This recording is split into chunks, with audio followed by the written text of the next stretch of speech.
Good morning, welcome back to Joyshree shorts. আজ আমি অনেক বিজি, অনেক বিজি। সকাল সকাল উঠেই রেডি হয়ে নিচ্ছিলাম জাস্ট বিকজ আজ হচ্ছে রাখি, ওই জন্যই দিদিভাই এখানে মিষ্টিগুলো সাজিয়ে নিচ্ছিল। এই যে আমাদের পুরো সাজানো কমপ্লিট। দিদিভাই আগে বদ্দাকে রাখি পরিয়ে নিল, দেন আমিও দাদাকে সিঁদুরের টিকা, চাল ছিটিয়ে কয়েন দিয়ে ভালো করে রাখি পরিয়ে দিলাম।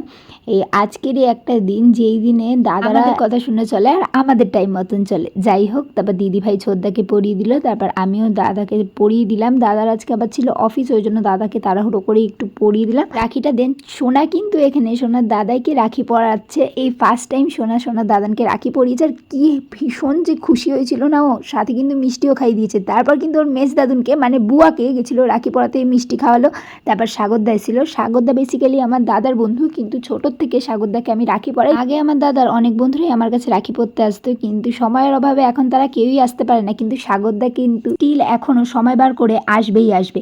যাই হোক, দুপুরবেলা আবার বসেছিলাম জামা কাপড় গোছাতে, কারণ আগের ব্লগ যারা দেখেছো তারা জানো আমি ঘুরতে যাচ্ছি ওই জন্য। আর এই যে এতগুলো চিপস, এগুলো কিন্তু সব আমার বদ্দা, আর এই যে সেকেন্ড টাইম যেটা দেখালাম ওগুলো কিন্তু আমার ছোদ্দা নিয়ে এসছে। সন্ধ্যেবেলা আবার পিজার ক্রেভিং হচ্ছিল, আর পিজা বেশ বাড়িতেই ছিল বলে বাড়িতেই একটু বানিয়ে নিলাম পিজাটা। আর আমার না দোকানের পিজার থেকে বাড়িতে বানানো পিজা খেতে বেশি ভালো লাগে। যাই হোক, তারপর আবার সন্ধ্যেবেলা ভাই চলে এসেছিল রাখি পরার জন্য, ভাইকেও রাখি পরিয়ে দিলাম।